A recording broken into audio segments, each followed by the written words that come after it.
Hi students, today we are going to start a new unit in chemistry second volume, that is biomolecules. Already we have discussed about two units in organic chemistry. This is the third unit in organic chemistry. Biomolecules are nothing but biologically important molecules which are present in living organisms like plants or animals. So plants இல்லைனா animalஸோட பாடிக்குள்ளே இருக்கிற molecules. We know very well about that. All plants and animals are made up of carbon and its compounds. Carbon and its compounds நாலதோ animal bodies and human bodies எல்லாமே animals bodies, human body and also plants ஓட bodies எல்லாமே மேடாக இருக்குது அப்படிங்கிறத நம்ம earlier classes நம்ம discuss பண்ணியிருக்கிறோம். So அனிமல்ஸோட பாடிஸ்லேயும் பிளான்ஸோட பாடிஸ்லேயும் பார்த்திங்க அப்படின்னா பயாலஜிக்கலி இம்பார்ட்டண்ட் மாலிகுல்ஸ் இருக்குது, அதாவது கார்பன் காம்பவுண்ட்ஸ். ஸோ அதனுடைய இம்பார்ட்டன்ஸ் அது பற்றி படிக்கிற சாப்டர் தான் எனது biomolecules. Okay, so first of all will discuss about G N Ramachandran. So அவருடைய கான்ட்ரிபியூஷன் என்ன டுவர்ட்ஸ் biomolecules அப்படிங்கிறத பார்க்கலாம். Dr. G.N. Ramachandran received master's degree in physics from, actually இவர் ஒரு physicist from Madras University.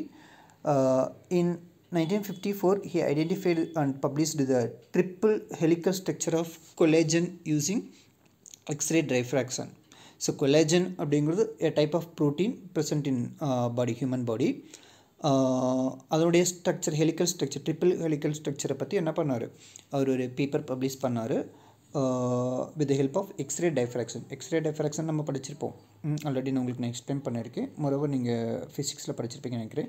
So எக்ஸ்ரேவை ஏதோ ஒரு மாலிகுல்ஸ் மேலே இன்சிடென்ட் பண்ண வச்சு டைஃப்ராக்ட் ஆகிற அந்த பார்ட்டிகல்ஸை வச்சு நம்ம என்ன பண்ணலாம் அப்படின்னா ஒரு ஸ்ட்ரக்சரை நம்ம என்ன பண்ணலாம், ஐடென்டிஃபை பண்ணலாம். So that is X-ray diffraction method. He pioneered the field of protein structure validation through the study of available crystal structure of peptides. So இவர் தான் பார்த்திங்க அப்படின்னா இந்த ஸ்ட்ரக்சர் வேலிடேஷன்லேயே, அதாவது ஸ்ட்ரக்சரை கன்ஃபார்ம் பண்ணுறதில்ல, வேலிடேஷன் அது கன்ஃபார்ம் பண்ணுறதில்ல ஸோ பயனியர்டாக இருந்தார். through the study of available crystal structures of peptides. So பெப்டைட்ஸோட கிறிஸ்டல் ஸ்ட்ரக்சர் ஆல்ரெடி இருந்தது. ஸோ அதை வச்சு என்ன பண்ணாங்க, மற்ற ப்ரோட்டீன்ஸோட ஸ்ட்ரக்சரை வேலிடேட் பண்ணாங்க, அதாவது கன்ஃபார்ம் பண்ணாங்க. So from his studies in 1962 he developed the Ramachandran plot which is used even today for stereochemical validation of protein structures. He developed the Ramachandran plot.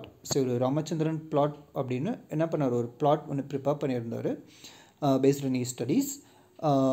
So அந்த பிளாட்டை தான் என்ன பண்ணுறாங்க, even today we are using to validate the structure of proteins. So ப்ரோட்டீன்ஸோட ஸ்ட்ரக்சரை validate பண்ணுறதுக்கு இன்றைக்கி date வரைக்கும் நம்ம என்ன பண்ணுறோம், வேலிடேட்னா என்னது, ப்ரோட்டீனோட ஸ்ட்ரக்சர்ஸை கன்ஃபார்ம் பண்ணுறதுக்காக இன்றைக்கி டேட் வரைக்கும் அந்த ராமச்சந்திரன் பிளாட் தான் யூஸ் பண்ணிகிட்ருக்கோம். Okay, let's discuss about the learning objectives.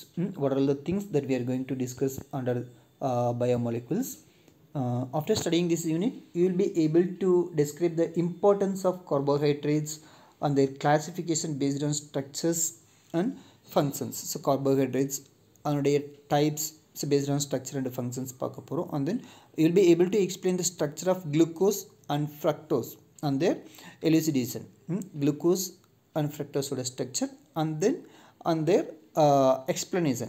Elucidation means a brief explanation. Okay, you will be able to list 20 amino acids and explain the peptide bond formation. So actually பார்த்தீங்கன்னா இதில் நிறைய deleted portions இருக்குது. I will list out the deleted portion. Okay, 20 amino acids actually இது பார்த்தீங்கன்னா உங்களுக்கு deleted portions தான் வரும். And peptide bond formation. Then you will be able to explain the 4 levels of structure of proteins.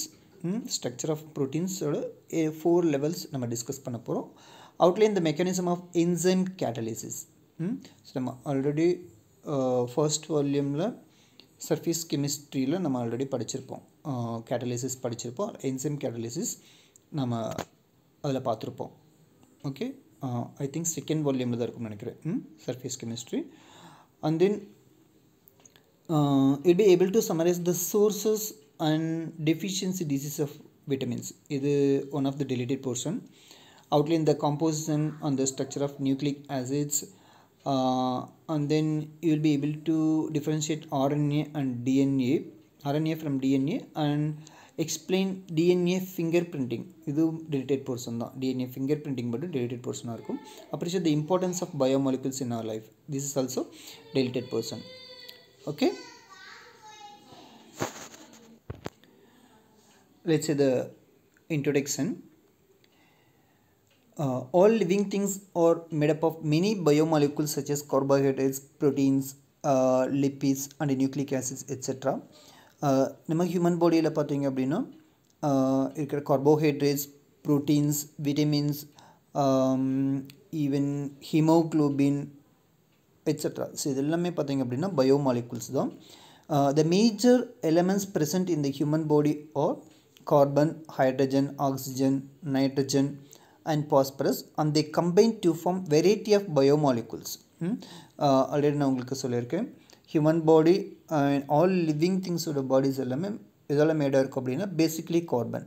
And then carbon இது கூட காம்பவுண்டாக form ஆகிருக்கும் அப்படின்னா with hydrogen, oxygen, nitrogen and phosphorus etcetera. So இதெல்லாம் சேர்ந்து என்ன ஃபார்ம் பண்ணியிருக்கும் அப்படின்னா பயோமாலிகுல்ஸ். ஸோ பயோமாலிகுல்ஸ் பார்த்திங்கன்னா நார்மலாக இருக்கிற ஆர்கானிக் ஆர் இன்ஆர்கானிக் மாலிகுல்ஸ் மாதிரி சிம்பிளான ஸ்ட்ரக்சர்ஸ் இருக்காது, கொஞ்சம் காம்ப்ளிகேட்டடாக இருக்கும். ஸோ ஒரு பிக்கர் மாலிகுலாக இருக்கும் அண்ட் தென் காம்ப்ளிகேட்டட் ஸ்ட்ரக்சர்ஸாக இருக்கும். So these molecules are used as fuels to provide the necessary energy for various functions of living system in addition to many other biological functions. So many biological functions are taking place in human body, starting from digestion of food, food digest ஆகிறது, and secretion of hormones. இதெல்லாமே பார்த்தீங்கன்னா biological importance reactions தான். So இதில் பார்த்தீங்க அப்படின்னா one of the important reaction என்ன சொல்லலாம் அப்படின்னா that biological biomolecules fuel act பண்ணும்.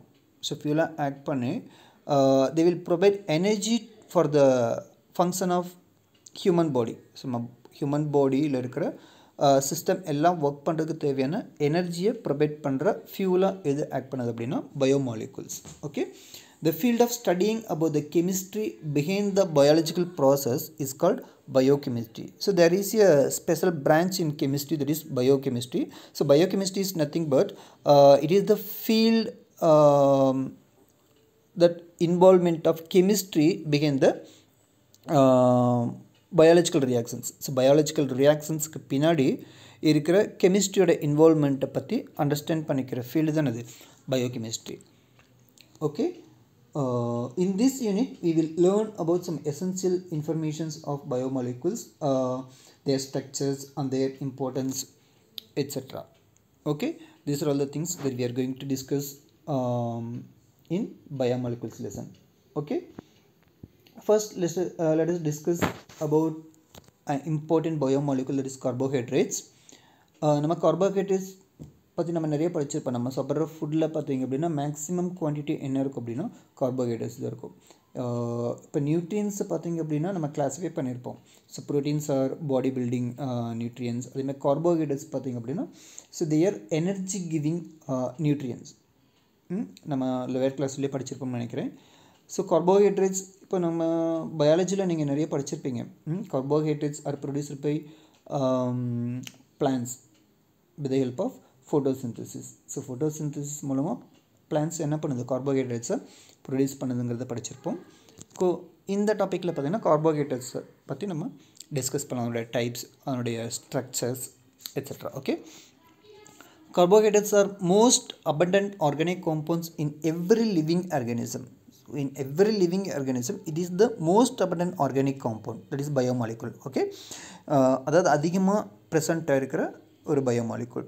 So they are also known as saccharides. saccharides அப்படின்னா சம்டைம்ஸ் நம்ம வீட்டில் ஏதாவது ஸ்வீட் சாப்பிட்டால சாக்கரையும் கலந்துருக்கு அப்படின்னு சொல்லுவாங்க இல்லையா. ஆக்சுவலாக சாக்ரான் அப்படிங்கிறது பார்த்திங்க அப்படின்னா it is the Greek word which means sugar.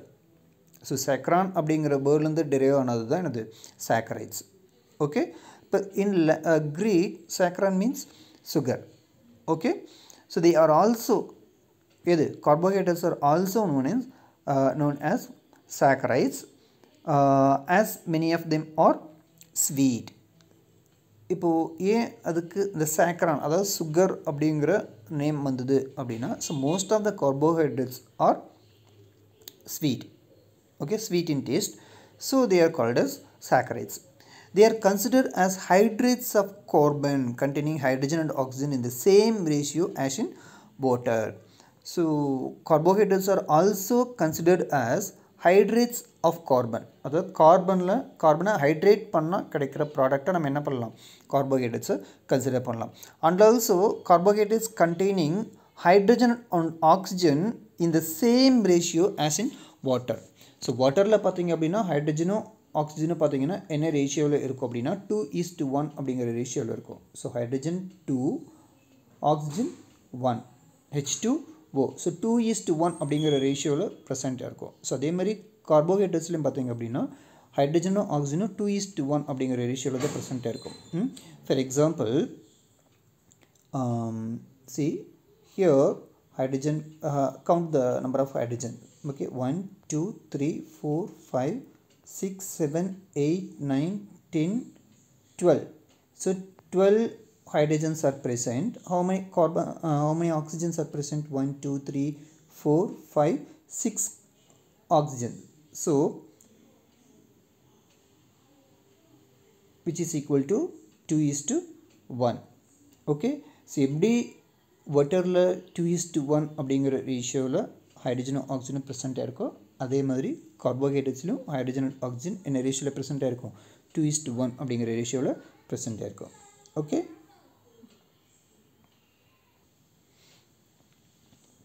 So chemically they are defined as polyhydroxyaldehydes or ketones.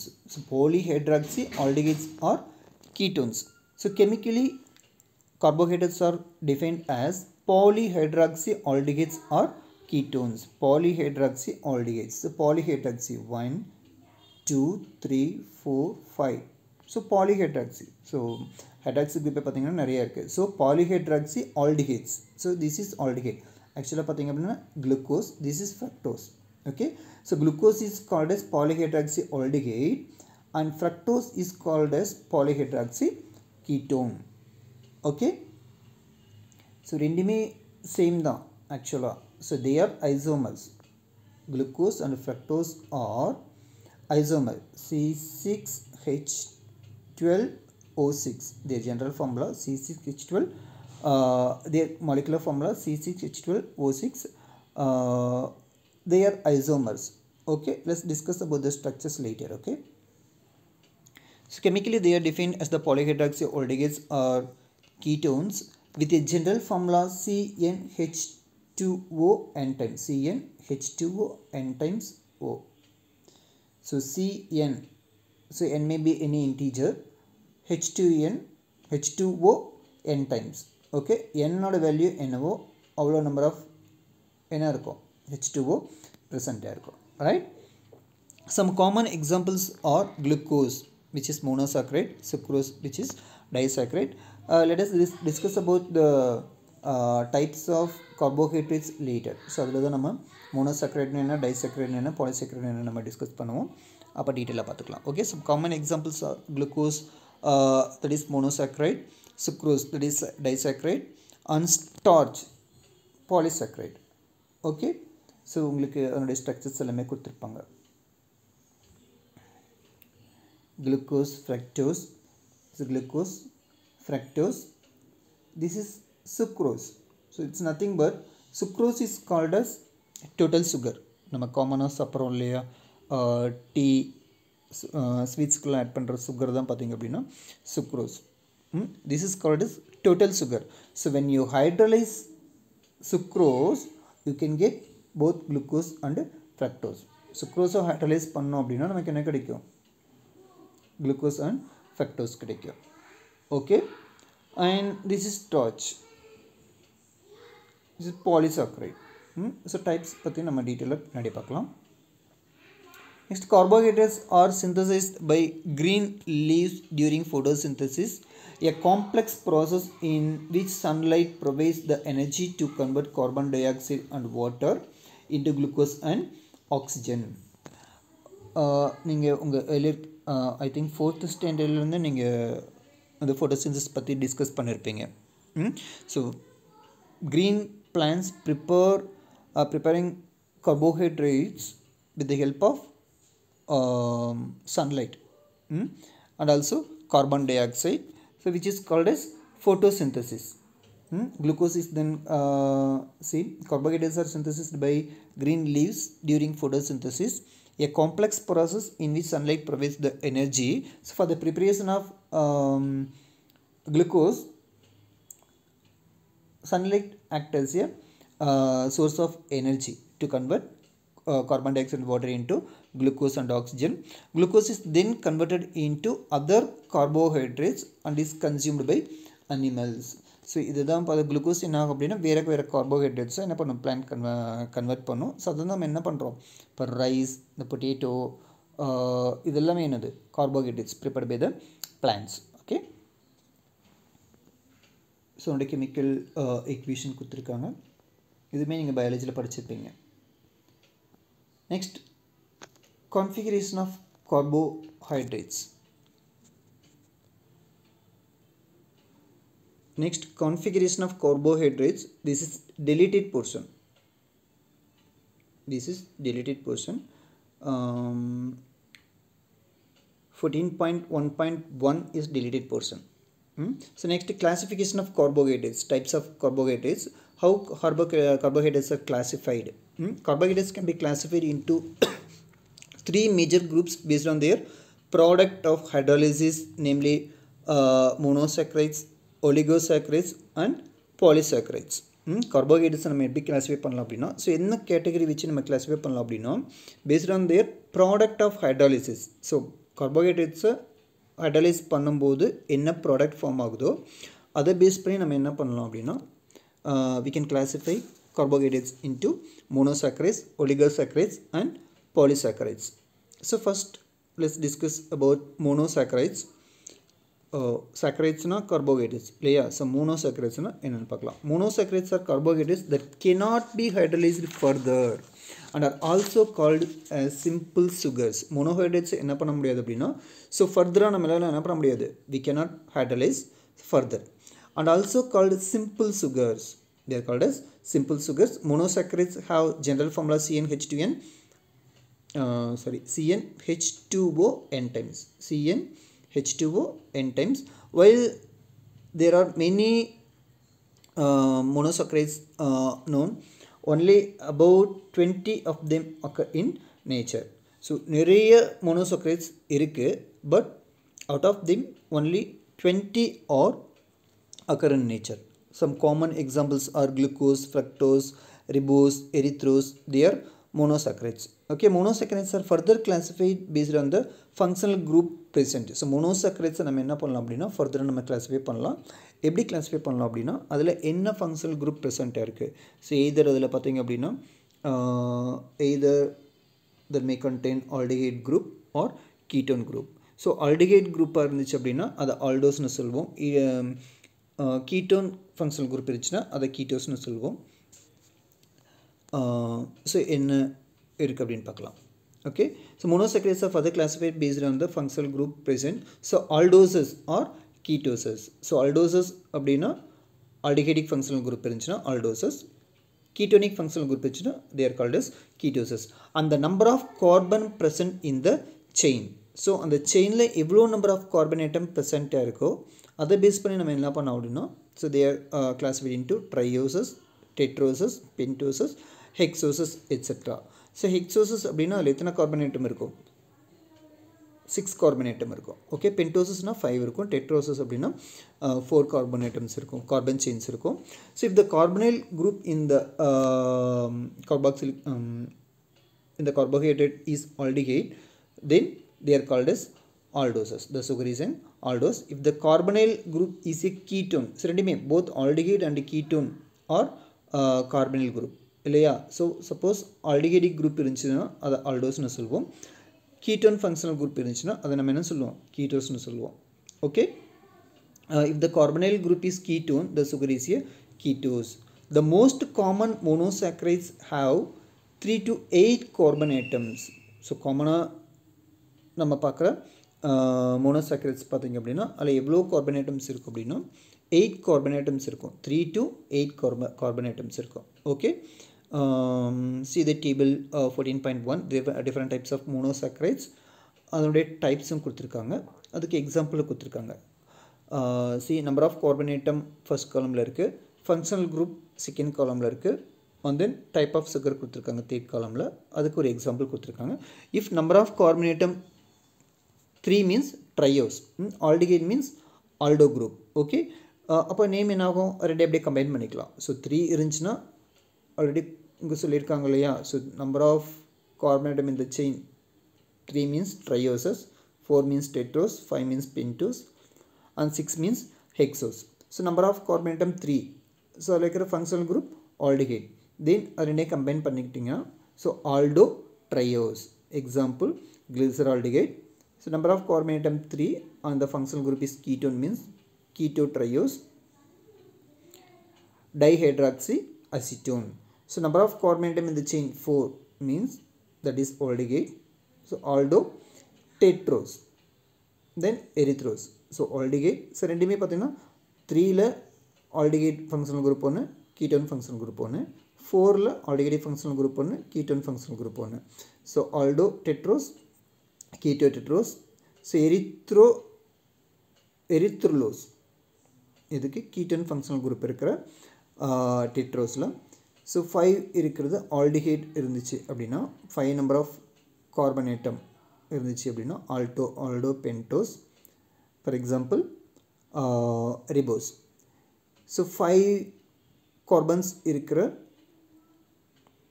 monosaccharide ketonic functional group இருந்துச்சு அப்படின்னா keto pentose ribulose example ribulose 6 இருக்கிறது 6 number of carbon atoms இருக்கிற aldehydic functional group இருக்க type of sugar aldohexose example glucose நம்ம முன்னாடி பார்த்தோம் இல்லையா அதில் 6 carbon atoms இருக்கும் ketone பார்த்தீங்க அப்படின்னா ketohexose example fructose okay so type of sugar okay இந்த ரெண்டு நேமே நீங்கள் confuse பண்ணிக்கக்கூடாது this is name of the type these are examples okay ரெண்டுக்கு நடுவில் கன்ஃபியூஸ் பண்ணிக்கக்கூடாது நீங்கள் okay next glucose see glucose is a simple sugar நம்ம நார்மலாக குளுக்கோஸ் அப்படின்னா வீட்டில் அந்த எனர்ஜி ட்ரிங்கை யூஸ் பண்ணுவோம் இல்லையா இது ஒயிட் கலரில் பவுடர் இதில் வாட்டரில் மிக்ஸ் பண்ணி கொடுப்பேன் இல்லையா ஆக்சுவலாக அதுவுமே ஒரு டைப் ஆஃப் குளுக்கோஸ் தான் அது பின்னாடி பார்க்கலாம் இப்போ glucose is a simple sugar which serves as a major energy source for us so நமக்கு மேஜர் எனர்ஜி சோர்ஸாக ஆக்ட் பண்ணுற ஒரு டைப் ஆஃப் சுகர் தான் இது glucose it is the most important and most abundant sugar it is the most important and also most abundant அதிகமாக கிடைக்கிற sugar it is present in honey எது இதில் இது ப்ரெசென்ட்டாக இருக்குன்னு பாருங்கள் it is present in honey sweet fruits like grapes mangoes etcetera இதுலேயுமே ப்ரெசென்ட்டாக இருக்குது இப்போ human blood contains about 100 milligram per dl of glucose hence it is also known as blood sugars blood sugar அப்படின்னா bloodல பார்த்தீங்க அப்படின்னா இந்த சுகர் லெவல் இருக்கும் sugar ப்ரெசென்ட்டாக இருக்கும் அந்த சுகர் அதிகமாக போச்சு அப்படின்னா நம்ம என்னென்னு சொல்லுவோம் டயபெட்டிஸ்னு சொல்லுவோம் இல்லையா ஸோ அந்த பிளட் சுகர் லெவலாக நீங்கள் படிச்சிருப்பீங்க ஓகே பயாலஜியில் படிச்சிருப்பீங்க இந்த combined form it is present in sucrose starch cellulose etcetera glucose mixed with some other sugars they can exist as sucrose starch cellulose etc okay next preparation of glucose so when sucrose that is cane sugar அதாவது நம்ம முன்னாடி சொன்ன இல்லையா sucrose அப்படிங்கிறது total sugar so சுக்ரோஸை நம்ம hydrolase பண்ணோம் அப்படின்னா we can get both glucose and fructose நமக்கு குளுக்கோஸ் இதில் கிடைக்கும் okay when sucrose that is cane sugar என்னது sugar caneலேருந்து ப்ரிப்பேர் பண்ண சுகர் இருக்குல்ல ஒயிட் சுகர் இருக்குல்ல அது இஸ் பாயில்டு வித் ஆக்சுவலாக ஒயிட் சுகர் அண்ட் ஆல்சோ இந்த ப்ரௌன் கலர்டு சுகர் இருக்கு இல்லையா ஸோ ரெண்டுமே சுகர் தான் ஓகே அதை ப்ளீச் பண்ணால் அந்த ப்ரௌன் கலர்டு சுகரை ப்ளீச் பண்ணால் நமக்கு கிடைக்கிறது என்னது white sugar is boiled when cane sugar is boiled with dilute HTSO4 in alcoholic solution என்னது அந்த cane sugar alcohol dissolve பண்ணி HTSO4 ஓட mix பண்ணி boil பண்ணும்போது it undergoes hydrolysis. Here HTSO4 is acting as a hydrating agent. It undergoes hydrolysis and give glucose and fructose. Okay, both glucose and fructose having same molecular formula but different structural formula. And one more method for preparation of glucose. The glucose is produced commercially by the hydrolysis of starch with dilute HCl at high temperature and pressure. Under pressure. இந்த method பார்த்தீங்க அப்படின்னா first method இதில் நம்ம glucose prepare பண்ணலாம் but limited quantity தான் நம்ம என்ன பண்ண முடியும் ப்ரிப்பேர் பண்ண முடியும். பட் இண்டஸ்ட்ரியல் கமர்ஷியலாக பார்த்தீங்க அப்படின்னா ஸ்டார்ச் இருக்கு இல்லையா, ஃபார் எக்ஸாம்பிள் அந்த கிழங்குலேருந்து ஸ்டார்ச் எடுக்கிறாங்களே, அந்த கிழங்கு மில் இருக்கு இல்லையா, அதுலேருந்து ஸ்டார்ச் எடுக்கிறாங்களே, அண்ட் தென் கார்ன்லேருந்து எடுக்கிற ஸ்டார்ச், மக்காச்சோளம் இருக்கு இல்லையா, அந்த கார்ன்லேருந்து எடுக்கிற ஸ்டார்ச். இந்த ஸ்டார்ச்சை நம்ம என்ன பண்ணலாம் அப்படின்னா ஹைட்ரலைஸ் பண்ணோம் அப்படின்னா with the help of dilute HCl we can produce glucose. நீங்கள் குளுக்கோஸ் வாங்கினீங்கன்னா அதோடைய பாக்ஸில் பார்த்தீங்க அப்படின்னா அந்த கார்ன் பிக்சர் போட்டிருக்கோம், பார்த்துருப்பீங்க. ஸோ அந்த கார்ன்லேருந்து இந்த மக்காச்சோளம் இருக்கு இல்லையா, அந்த கார்ன்லேருந்து எடுக்கிற ஸ்டார்ச்சிலேருந்து நம்ம என்ன பண்ணலாம் குளுக்கோஸ் ப்ரிப்பேர் பண்ணலாம். That is the commercial method of preparation of glucose. Okay, so next topic structure of glucose. I will post a separate video to explain the structure of glucose. Okay.